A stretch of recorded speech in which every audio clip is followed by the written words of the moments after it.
ഇനി ഇവിടെ ചോറും കറിയും വെക്കുന്നത് എങ്ങനെയാണെന്ന് എനിക്ക് ഒന്ന് കാണണം. ഭദ്രകാളി, സ്വന്തം ഭർത്താവ് പട്ടിണി കിടന്ന് ചാവണം അവന്റെ ആശ. അല്ലടി, നിന്നെ കൊന്നിട്ട് ഞാനും ചാവുള്ളൂ. അടി ഭദ്രകാളി, ഇറങ്ങി വാടി. എന്താടി നോക്കുന്നത്?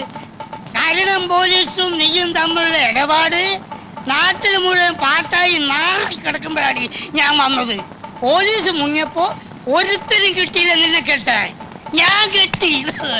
അതാണടി എന്റെ ആത്മാർത്ഥത. ആ എണ്ണ നിനക്കിപ്പം വരില്ല. എനിക്ക് മാത്രം ഇവിടെ ചോറില്ല. അല്ലടി, എന്താ കണ്ടൂടെ ചട്ടി? പഴയതിൽ ഇനി ഇതും കൂടി ബാക്കിയുള്ളൂ. ഇതും കൂടി ഒന്ന് ഉടച്ചു തന്നായിരുന്നെങ്കിൽ എനിക്ക് പോയി പുതിയത് വാങ്ങിക്കായിരുന്നു. പിന്നെ അത് ഉടച്ചു തുടങ്ങാം. ഉടക്കാനാ പറഞ്ഞത്. തൊട്ട് പോരു തന്നെ. ഈ കയ്യും വിട്ടു. കള്ളു കുടിക്കാൻ കാശ് വന്ന് ചോദിച്ചപ്പോ ഞാൻ പറഞ്ഞില്ലേ ഇത് അരി വാങ്ങിക്കാനുള്ള കാശാണ്, ഇത് തരില്ലെന്ന്. അപ്പ പറഞ്ഞ് എനിക്ക് ചോറ് വേണ്ട, കള്ളു മതിയെന്ന്. കള്ളു കുടിച്ചു കഴിഞ്ഞപ്പോ ചോറ് വേണമെന്ന്. ഇവിടെ ചോറില്ല, ഇല്ല, ഇല്ല. ഇനി ഇവിടെ കിടന്ന് ഒച്ചയും വേളം ഉണ്ടാക്കിയാലുണ്ടല്ലോ എന്റെ സ്വഭാവം അറിയാലോ. കരുണം പോലീസുമായിട്ട് എനിക്ക് ബന്ധം ഉണ്ടായിരുന്നെങ്കിലേ പിന്നെ എന്തിനാ ഇയാളെന്നെ കെട്ടിയത്?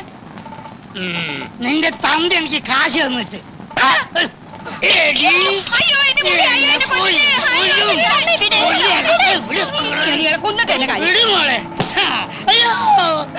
അവളെ വിടടി, എന്നെ കൊല്ലട്ടെ.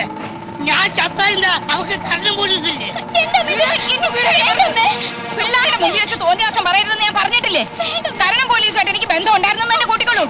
നിങ്ങളുടെ ആദ്യ ഭാര്യ പതിവ്രത ആയിരുന്നല്ലോ. എന്നിട്ട് എന്തേ അവളൊരു ലോക കളനെ പറ്റൂ? മുട്ടയെന്ന് വിരിയുന്നതിന് മുമ്പ് അവൻ ജയിലിൽ കിടന്നില്ലേ? ഇപ്പോഴും ആളുകളെ പറ്റിച്ച് നടക്കില്ലേ?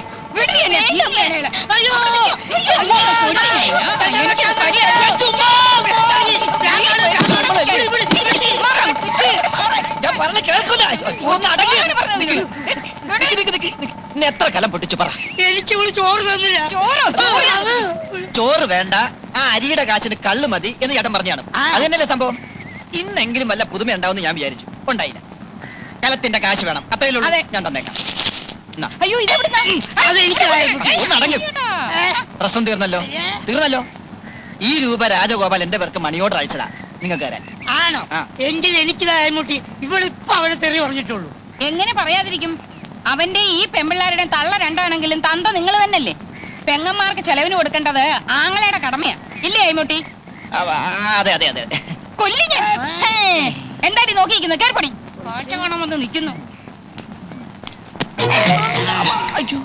ഈ പണം അവൻ എന്റെ പേർക്ക് അയക്കാൻ എന്താ കാരണം? എന്താ ഇവിടുത്തെ മേൽവിലാസം അറിഞ്ഞൂടെ? എന്തോ എനിക്കറിഞ്ഞൂടാ. അവൻ എവിടെ ഉള്ളത്? ആരെയാ ഇപ്പൊ അവൻ പറ്റിച്ചോണ്ടിരിക്കുന്നത്? എനിക്കൊന്നും അറിഞ്ഞൂടാ എന്റെ പടച്ചോനെ. നീ അവനെ കണ്ടു? ഈ പണം നിന്റെ കയ്യിൽ അവൻ നേരിട്ട് തന്നാന്ന് ഞാൻ പറയും. അല്ലെന്ന് ഞാൻ പറയുന്നു. ശരി ശരി, അല്ലെങ്കിൽ മോനെ ഒരു 50 രൂപ എനിക്ക് താടാ. 50 രൂപ പോയിട്ട് 10ന്റെ പൈസ എന്റെ കയ്യിലില്ല. ഇല്ലെങ്കിൽ വേണ്ട, വാ നമുക്ക് ചായ കുടിച്ചിട്ട് പോകാം. വേണ്ട, ഞാനിപ്പോ ചായ കുടിച്ചാണ്. ഞാൻ ചായ കുടിച്ചാണെന്ന്. ആ ശരി, അത് അവിടെയുള്ള കുടിച്ചേട്ടാ. ഞാനിപ്പോ കുടിച്ചാ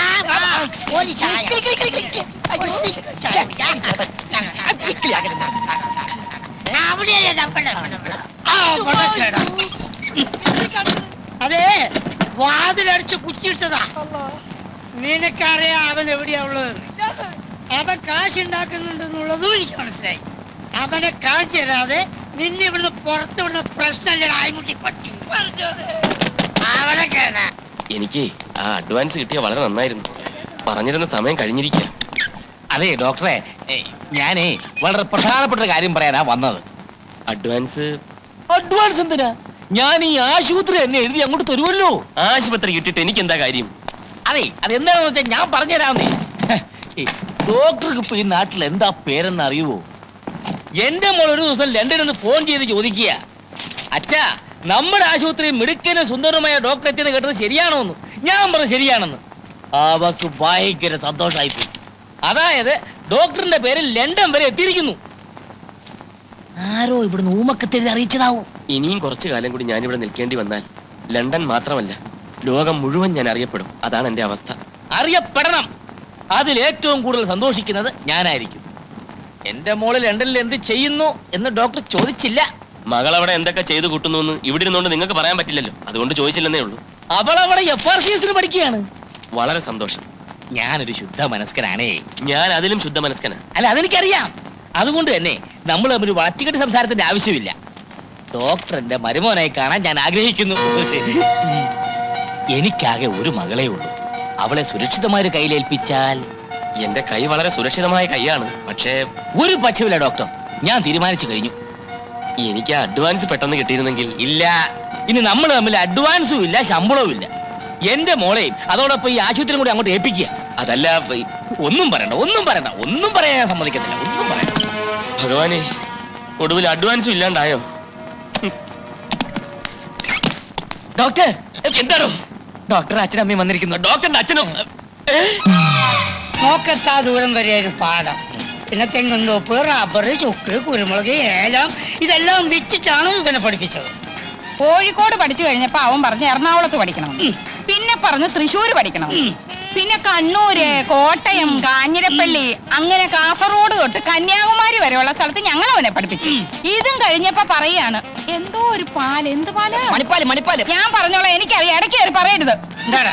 മണിപ്പാലി പഠിക്കണം. ആ സമയത്താണ് നമ്മൾ ആ റബ്ബർ എസ്റ്റേറ്റ് വിറ്റത്. 27 ഏക്കറല്ല, അമരാവതിയിലുള്ള 30 ഏക്കർ. ആര് നോക്കണം എവിടേക്കാ കിടക്കണമെന്ന്? എന്ത് വിറ്റാലെന്താ, ഒന്നും പാഴായി പോയിട്ടില്ലല്ലോ.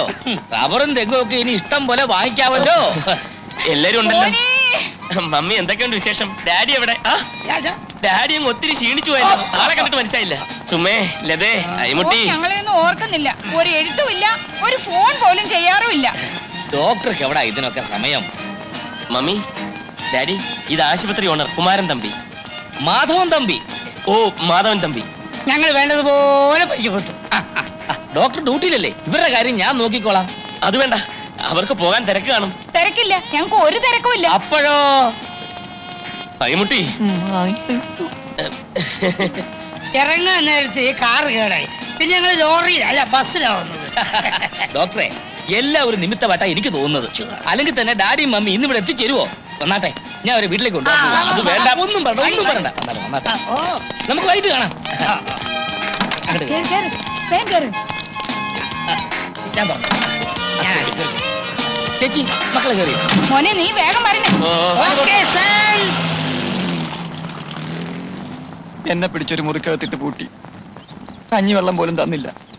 ഒടുക്കം അലക്കമ്പരിൽ നിന്ന് വാടക കൂടെ തുണി ഒപ്പിച്ചു. എനിക്ക് വേറെ നിവൃത്തി ഉണ്ടായില്ല രാജഗോപാല. സാരമില്ല, ഇന്നുകൊണ്ടെല്ലാം തീരുമല്ലോ.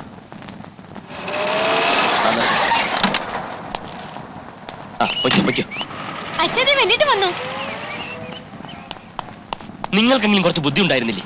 പറഞ്ഞൂടായിരുന്നു? ഞാനിവിടെ നാട്ടുകാരെയും പോലീസിനെയും പേടിച്ച് കള്ളപ്പണി ചെയ്യാന്ന് അറിഞ്ഞിട്ടും അതിഥികളായിട്ട് വന്നിരിക്കുന്നു. മനുഷ്യനെ കൊലയ്ക്ക് കൊടുക്കാൻ ദ്രോഹികൾ. എല്ലാ കാര്യവും വല്യേട്ടൻ അറിയാവുന്നല്ലേ? മിണ്ടിപ്പോ